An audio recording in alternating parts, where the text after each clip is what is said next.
Unregulated and unscrupulous, their bad practice must be stopped.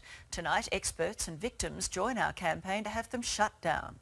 I got an infection, which was Staphylococcus. I just felt my fingers and coming up my hands were starting to ache. My hands were, I was actually in pain.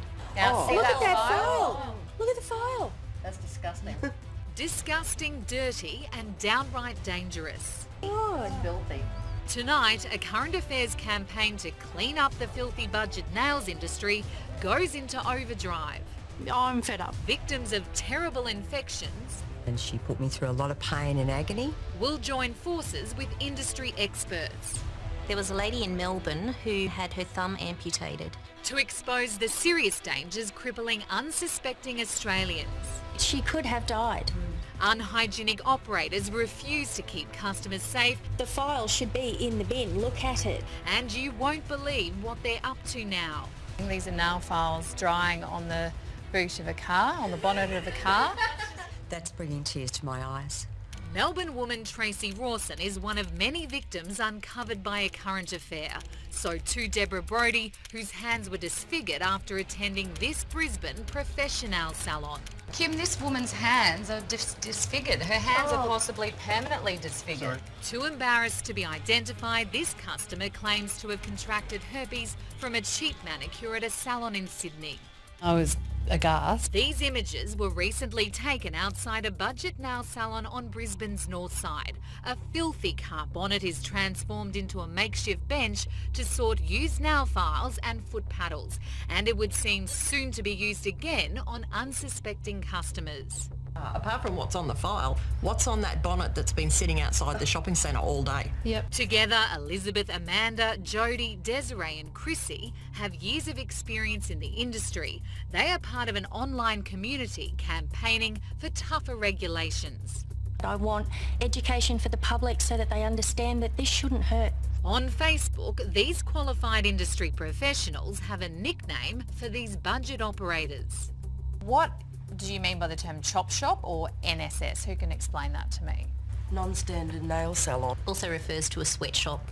So that's, where they're getting underpaid and no training. The suffering Rebecca went through at the hands of a budget nail salon changed her life. She's now become a qualified technician to protect her own health. Walked out one day, I was in pain. I went home and I took them off, and that was the last time I went back. Over 2 days, we filmed at a range of budget nail salons, our hidden cameras uncovering more filthy tools. She was using a foot paddle which already had dirt and skin on it. Plus proof illegal health practices are still being carried out, including shaving skin. Who here has heard or seen their own horror story? Hands up if you've seen one. And their cuticles and their fingers have been cut to shreds by the improper use of an e-file, or they've had their nails ripped off. Here, terrified mum Tracy Rawson is filming home video as an aggressive infection eats away at her feet. Her ordeal happened here at this Millennium Nail Salon in Melbourne. And she came here for a pedicure. That's some pedicure, isn't it? While doctors managed to save her toes, she had to endure 2 operations and 2 years of expensive treatment. So 2010, you had this pedicure done and you still have trouble walking. Yes, Kate, I do. I do, unfortunately. Yeah. Tracy still needs one more operation to straighten her toes. A recent win in Victoria's Civil and Administrative Tribunal means Millennium Nails has been ordered to pay Tracy around $7,000 in medical expenses. At this time it was proven the link between the Staphylococcus on both of my toenails and the dirty instruments that it came from. A current affair filmed this staff member at a different budget nail salon shaving her client's feet for over 2 minutes. A simple tap on the foot spa and it's back in the toolkit, ready for the next client, completely unsterilised.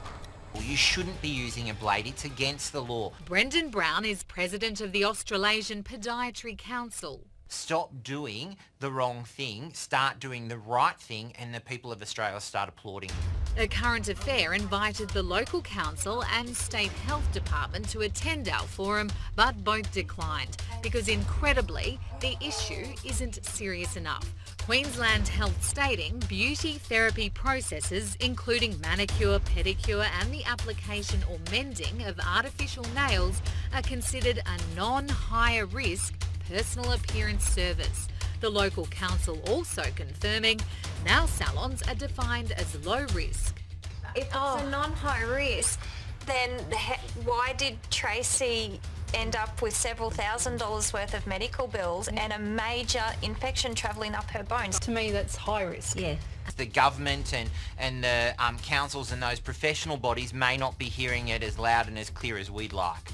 Despite her ordeal, Tracy Rawson couldn't get her own local council to inspect Millennium Nails in Melbourne. It took industry expert Desiree Dowling 3 months to get a Brisbane City Council inspector to attend this professional store at Toombul, which we filmed using illegal blades, but no action was ever taken.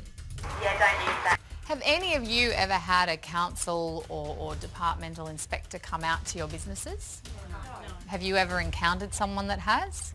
No. To protect yourselves, our experts say never allow a salon to use dirty equipment on you.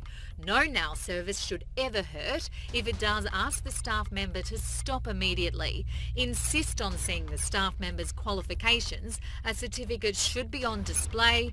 And remember, a qualified technician is trained to identify infections and will always take responsibility for any problems that arise. If a salon says otherwise, don't take the risk.